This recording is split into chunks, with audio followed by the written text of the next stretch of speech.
Recently, I watched the 2023 Amazon Prime original documentary, Judy, Blume Forever. I wanted to talk about it and give my thoughts on it. This is also basically going to be a review of it. I'll be talking about some of the things it goes over. Maybe if you're interested in watching it but haven't, maybe I can give you a better idea of what it is and help you see if you feel it's worth your time. Or if you have seen it, we can discuss it together. I've talked about Judy Blume on my channel a few times before. She's one of my favorite authors and I have liked her books since I was in 5th grade. I've read most of them, so I was really excited to watch this documentary as I enjoy seeing basically any content about her on YouTube, or especially if it's a whole documentary. I'm going to tell you what the documentary entails. I think there are a lot of interesting things in it. For one, there's Judy reading excerpts from her books, and there are other people in the documentary too, such as some celebrities, Judy's friends. Her kids are in it as well. Other authors, librarians, editors, and publishers, people like that, and they talk about her books and they give their thoughts and personal stories and experiences as well.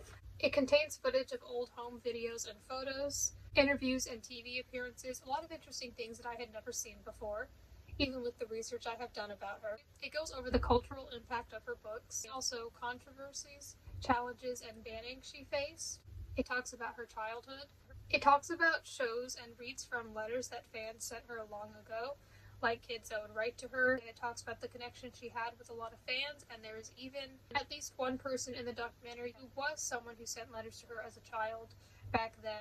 It also talks about and shows footage from Judy's current bookstore that she owns in Key West. It mentions some but not all of her books. It doesn't go over every single book that she wrote, but it does go into detail about some, where they talk about it, where she talks about it, the other people in the documentary talk about it, and they read excerpts from it. Some of the books that go into detail are You There, God, It's Me, Margaret, Blubber, Deanie, Forever, Wifey, and some others are mentioned.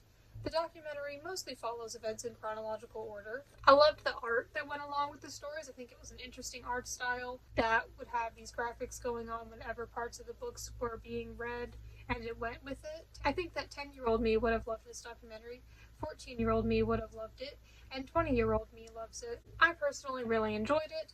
Some of the things in it I knew and had heard already, but some I had never heard or seen. Like I said, especially a lot of the old videos that they showed, I'd never seen those before.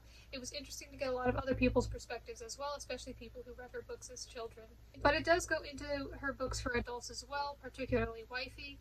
So it doesn't just talk about the impact that she had on children. If you haven't seen this documentary and you have any questions on what it may entail, you can ask. If you've seen the documentary, I'd love to hear your thoughts on it, or if you have any thoughts on Judy Blume. Like I said, I've talked about her on my channel before, but I still really like her, and I have read most of her books. I think that's all I have to say. I just wanted to talk about the documentary because I watched it recently and it is related to books. So in the future, I probably will make videos about other topics as well. I just need to find out the right way to do them and to do them well. So it may be a little while until then. But for now, if you subscribe and stick around, then you can see other book-related videos in the future. Thank you for watching.